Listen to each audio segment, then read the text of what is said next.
Oh,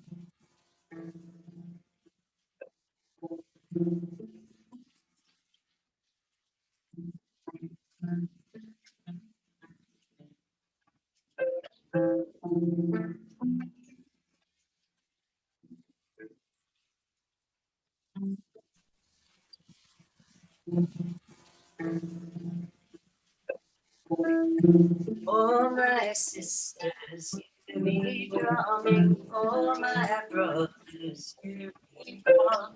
Mothers, fathers, sons, we are human family of rise up, rise up, step into your power. So rise up, we are different ones returning. We have walked this earth before. We've kept the secret fires burning. We are the ones we're waiting for. Rise up, rise up, step into your power. Soul flower, rise, rise up. Now is the hour. Soul flower, wind and sun and water and earth, into the cauldron of rebirth. Worlds.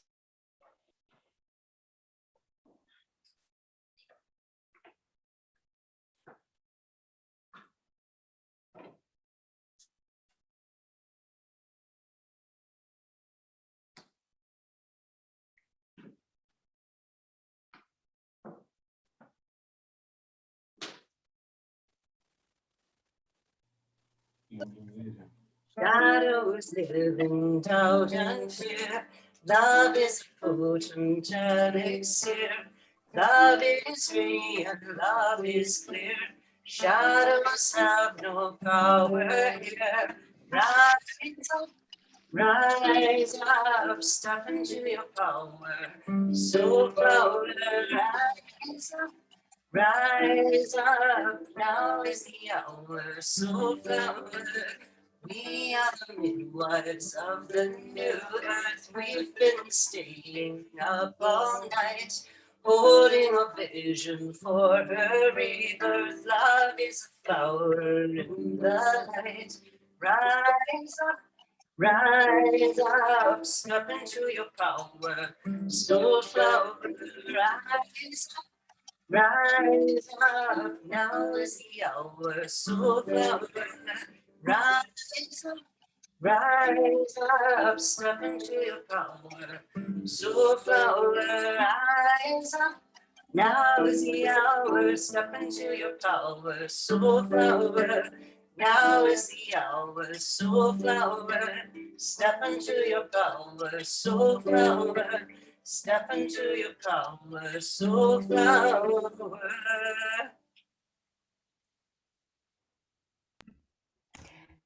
Woo!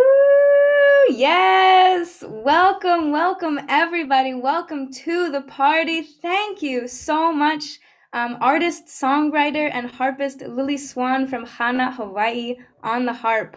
So you can learn more about her music in a link dropped in the chat. We are so deeply grateful to have you joining us, Lily Swan, and opening with that beautiful, beautiful song. So welcome everybody. This is the day of healing, revolutionary healers, and I'm going to be welcoming in very soon here matriarch Mother Turtle to bless us with a song as we begin this powerful event. And I want to just really state that there are so many people more knowledgeable than I am and of the students of the Maroon School. So we are here to learn along with the rest of you. And please put any questions you have for the speakers in the chat. We may be able to get to them. So right now, it is an honor to be in the virtual presence of an incredible world bridger, energy lifter, artist, and singer, Marcia Sharon Harris, Mother Turtle. So let's send her some healing vibes as she comes in here strong and healthy. Oh, thank you so much, Lucia. And hello, everyone. I hope you're having a beautiful day. It's marvelous here where I am. Sun is shining, temperatures are rising, and spring is here. So welcome. And we obviously are in great alignment, as the song that I'm going to sing, coming from the last song, also from Lily, is entitled Rise Up. And I initially wrote this song in support of the women's movement. And however, it really is a song for everyone. So it goes like this here. Feel free to, it's a very simple chant. So it has very simple words, and they're meant to be repeated over and over again, sort of like an anthem. And so feel free to chime in your home, yourself, and perhaps you can remember it and take it with you along your way. So the song is again called Rise Up. People of the world are gathering, people of the world are gathering, together we're creating a world unafraid of feeling, a world unafraid of feeling. We're initiating healing. So rise up, rise up, rise up, rise up, rise up, rise up, rise up, rise up, rise up. Rise up, rise up, rise up. People of the world are gathering. Together we're creating a world unafraid of feeling. We're initiating healing. So rise up, rise up, rise up. Rise up, rise up, rise up. Rise up, rise up, rise up. Rise up, rise up, rise up. People of the world are gathering. Together we're creating a world unafraid of feeling. We're initiating healing. So rise up, rise up, rise up. Rise up, rise up, rise up. Rise up, rise up, rise up. Rise up, rise up, rise up. People of the world are gathering. Together we're creating a world unafraid of feeling. We're initiating healing. So rise up, rise up, rise up. Rise up, rise up, rise up. Rise up, rise up, rise up. Rise up, rise up, rise up.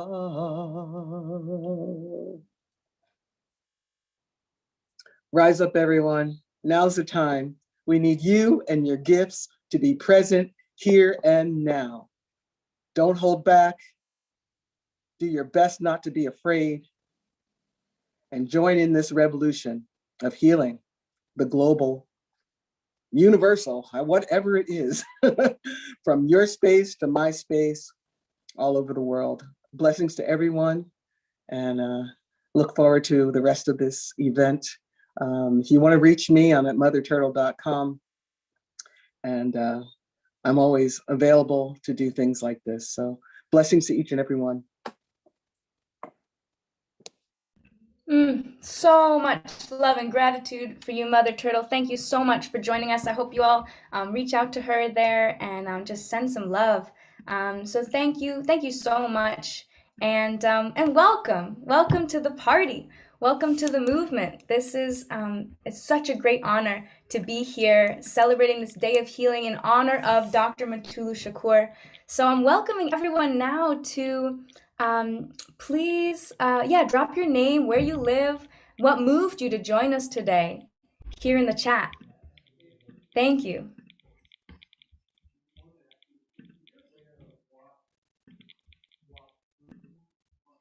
Women of the world are gathering. Together we're creating a world unafraid of feeling. We're initiating healing. Rise up, rise up, rise up. Rise up, rise up, rise up. Rise up, rise up, rise up. Rise up, rise up, rise up. The women of the world are gathering. The women of the world are gathering. Together we're creating. Together we're creating a world